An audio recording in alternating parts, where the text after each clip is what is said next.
তোমাদের কাছে আমি তোমাদের বুড়োদা আমার ঝুলি নিয়ে হাজির হয়েছি, ঝুলি থেকে বের করে মজার মজার গল্প শোনাতে। তাহলে আমি ঝুলি খুলছি খুলছি, দেখি আজ তোমাদের জন্য কোন গল্প ঝুলি থেকে বেরোয়।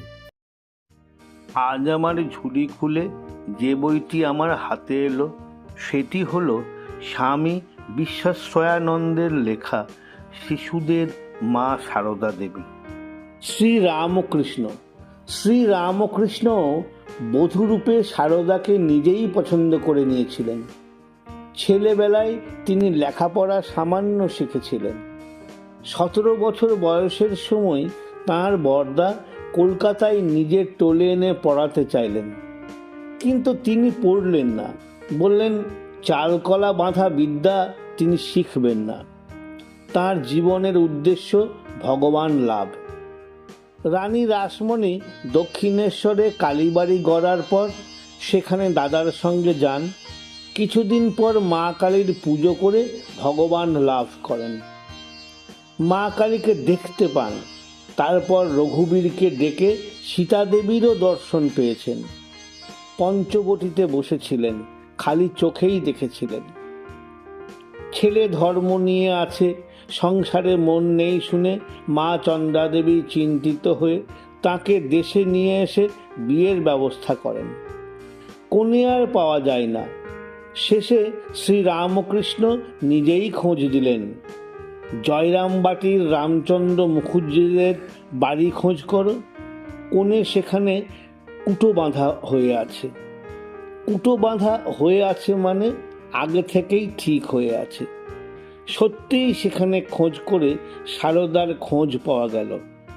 সারদার সঙ্গেই বিয়ের কথা পাকা হলো। সারদার বয়স তখন 5 বছর। 1859 খ্রিস্টাব্দের মে মাসে 1266 সালের বৈশাখ মাসের শেষে 5 বছরের সারদার সঙ্গে 23-24 বছর বয়সের শ্রীরামকৃষ্ণের বিয়ে হলো। বিয়ের কথা সারদার সামান্য মনে ছিল। পরে বলেছেন খেজুরের দিনে আমার বিয়ে হয়। মাস মনে নেই। 10 দিনের মধ্যে যখন শ্বশুরবাড়ি কামারপুকুর গেলাম তখন খেজুর কুড়িয়েছি। সূর্যুর বাপ কোলে করে আমাকে কামারপুকুর নিয়ে গিয়েছিল। সূর্যুর বাপ হলেন সারদার মেজ খুড়ো ঈশ্বরচন্দ্র মুখোপাধ্যায়। আমার গয়নাগুলো কি হলো? শ্রীরামকৃষ্ণের মা চন্দ্রাদেবী বৌমা সারদাকে খুব আদর করে ঘরে তুললেন। বউ ভাত হলো। আরও 2-1 দিন খুব আনন্দে কাটল।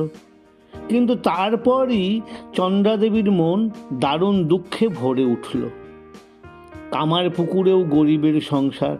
তখনকার সমাজের প্রথা মতো বিয়ের জন্য কনের বাপকে 300 টাকা পণ দিতে হয়েছিল। এই টাকাটা কোনো রূপে জোগাড় করা গিয়েছিল, কিন্তু বৌমাকে সাজিয়ে আনতে হবে। গয়না কেনার টাকা কোথায় পাবেন? তাই লাহাবাবুদের বাড়ি থেকে ধার করে কিছু গয়না এনে তাই দিয়ে বিয়ের সময় সারদাকে সাজানো হয়েছিল। এখন সেগুলি ফেরত দিতে হবে। চন্দ্রাদেবীর মন ভেঙে পড়ল।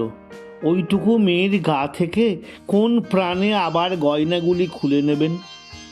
শ্রীরামকৃষ্ণ বললেন, ভেবো না মা, আমি ঠিক খুলে দেব, ও টের পাবে না। করলেনও তাই।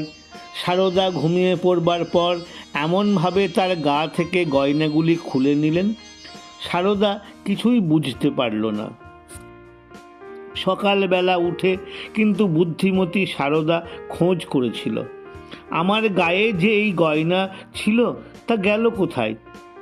শুনে চন্দ্রাদেবী তাকে কোলে নিয়ে কেঁদে কেঁদে বলেছিলেন, আমার ছেলে তোমাকে পরে আরও ভালো কত গয়না দেবে।